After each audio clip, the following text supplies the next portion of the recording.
Hello everyone in the EDAP585 class, the class for technologists. Welcome, welcome, welcome. This is the first of what will be weekly videos that will be previews of what we are doing that week in class. Our class is scheduled to meet on Thursdays from 4:30 to 7. That is, if you are in the face-to-face section, that's when you'll come to class. If you're taking the class as a DE class, distance education class, or as a course by conference, you actually have the choice of either coming into class synchronously, meaning you're actually there at the same time, the same place, the same day as everybody else would be who is sitting there physically in the class, or you may come into the class asynchronously, meaning when you want to do it, you can watch it. These videos will be created using a Blackboard tool called Collaborate Ultra. Some of you who have been with me before know about Collaborate Ultra. I will be working on the Collaborate starting tomorrow. This is Monday. It'll be Tuesday the 8th. There are some issues I think Blackboard is having with Ultra, so I can't demonstrate how it works tonight. I will get it up and running, hopefully by tomorrow, and you will see how it works. So I will do it two ways. I will put in announcements that will have links to the Collaborate Ultra that I will have converted over to MP4, put into a YouTube channel. Therefore, you can watch it on any device you might have. Or you can go through the link here and see all of the videos and recordings that have been made. And you can watch them through your computer. It's totally up to you. Now, what I want to show you very quickly is the structure, and I've left structure in place so that you can get an understanding of how this class works. This class is all about a survey of what is possible, the theoretical foundations of technology authentically integrated into your classroom. We will be using tools that you will have access to from your school, specifically Google Classroom.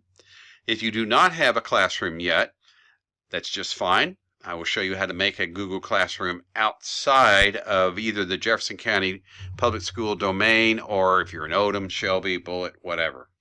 I'll show you how that you can create a Google Classroom outside of any of those domains. One of the things that we'll be using a lot, because as I said, this is a mixed class, a blended class, is we'll be using tools so that we can share the things that we have created in class. As you can see right here, in the fall version of this class, we asked people to put in their understandings about technology use in a classroom with examples or pictures. And you can see here, this is a tool called a Padlet, readily available to you to use in your Google Classroom, or frankly anywhere where you have a web-enabled site for students to get into. And we'll talk a lot about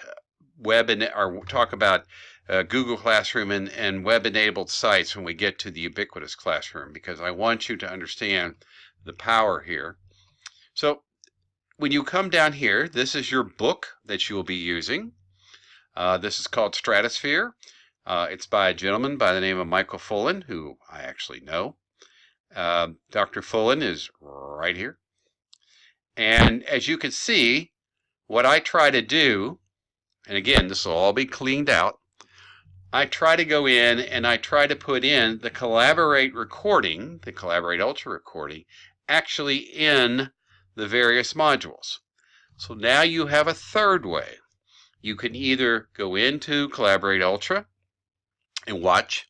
You can come right here to where the Collaborate Ultra videos will be. Or, as I said, when I make the announcements, I will have the link to that within the announcement. You can watch it anywhere you want. In other words, on your phone, whatever. Some of this stuff I think works better when you're watching it on a computer screen than on a phone. Tablets, They actually do work very nicely. So the first module that we'll be doing is we'll be doing a book study of Dr. Fullen's book, Stratosphere. Dr. Fullen is a Grawemeyer Award winner from the University of Louisville. He is probably most famous for his change theory. How do we bring about change in schools? But also he has become very much a leading proponent of discussions around what do we do with technology in classrooms. He's also a leading proponent of an idea that you may have heard of if you're in Jefferson County Public School called deep learning. I thought long and hard about maybe using his deep learning book, but I really wanted to keep us focused on technology in the classroom. He is quite the recognized expert on a lot of things. His book is an easy read, surprisingly, because this guy is a true, academician. He is a very nice guy. As I said, I actually do know him. And he is truly fascinated by how do we get past all of the stuff that we seem to be shoving at teachers when it comes to technology use. You're going to enjoy his book. So as you can see, the module basically tells you what we're doing, gives you how you're going to demonstrate it. And for this particular module, we'll be using something called the Padlet again. And this is where you will actually post your picture charts, infographics that you will be creating. We'll have two sets of these, one for chapters 2 and 3 and one for 4 and 5. So as you can see, it's a very simple book. It's a good read. Module 2 is where I call the lift, as is where the work, if you want to call it work, comes in. We'll be looking at 3 different theoretical foundations about using technology in a classroom. We'll be looking at something called TPAC, Technological Pedagogical Content Knowledge, something called TIM, Technology Integration Matrix, and then UDL, Universal Design for Learning, frankly my favorite, the UDL. And we will be then creating a blend space, which we will then put into another Padlet that we can use as a gallery walk so we can see everybody's blend space that they have created about their understandings about TPAC, TIM, and UDL. Finally, in Module 3, we'll get down to business, and we will take a look at the Google Classroom. We'll probably spend some serious time in here because there's an awful lot that you're not being told about it, that you need to understand about it, and how you can make it really, really a tool for learning, not just a place to drop assignments, which is what it seems to be fast becoming. So we'll be taking a look at that. We'll be creating it so that it is kid-friendly, so that you can actually use it in a way that kids will understand it and understand what its purpose is. We will then jump into a quickie called What is a Digital Native? Using this one, I keep it around because it's still something that people don't really understand. We kind of lump all kids of under a certain age as being digital natives. They were born with technology in their hands. They know how to do everything. And it's not necessarily true. So we need to take a look at that. We'll be using a really fun tool called Beyond. I tell everybody that when I teach this stuff that if you don't like Beyond, if you don't find it fun, your soul is dead. This is more fun than a box of puppies. Everything we use I find very fun. Module 5, we'll be doing Irresistibly Engaging and Assessment. This is straight out of the Fullen book, as you can see. And what we're trying to do here is we're trying to come up with a way, and as you can see also right here, this is the ideas straight out of the deeper learning, the 5 C's as they're called. 1, 2, 3, 4, 5, and then this digital and citizenship. He doesn't really, well, we'll talk, okay? He kind of fits citizenship in with character education.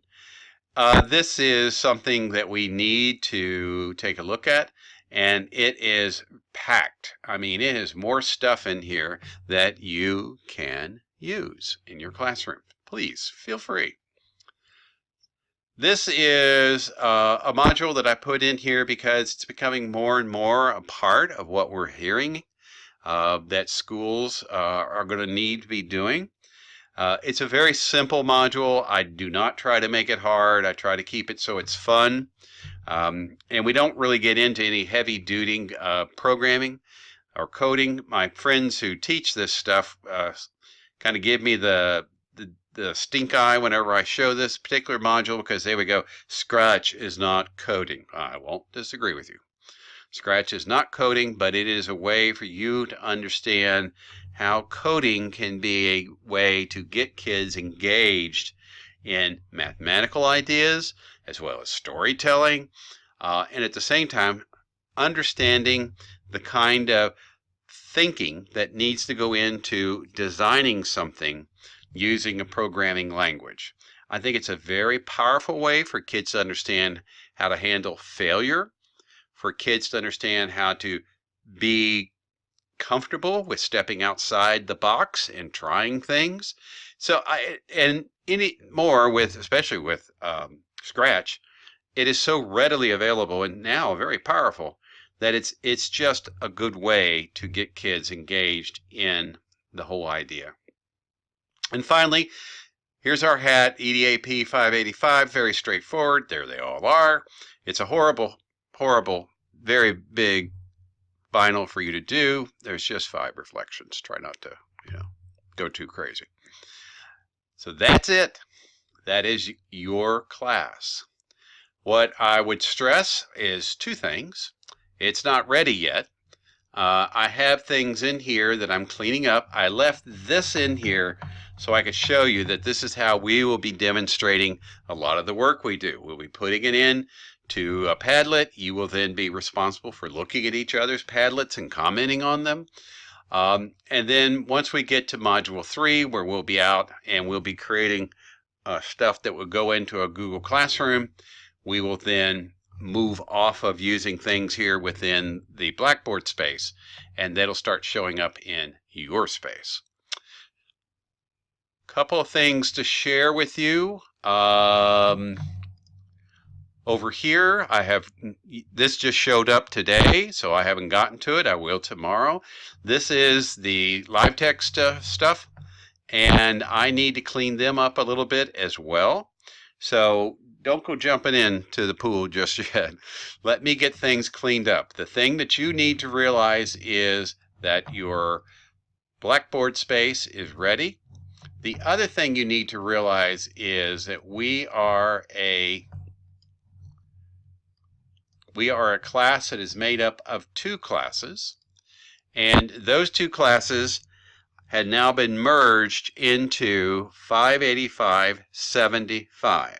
So that when you log into Blackboard, what you should see is you should see 585-75. If you log into Blackboard and you see something like 585-50, please let me know, and then I'll get that straightened out. So it's there for you to take a look at. The syllabus is there. I think you will find that this course is a course that will push you, but it will push you in ways that you will enjoy being pushed. It is a course that, as I tell everyone who has taken this course, the hardest thing to do in this course is to not make an A. Let me repeat that. The hardest thing to do in this course is to not make an A. It is very much a course that is designed for all different levels of your technology aplomb.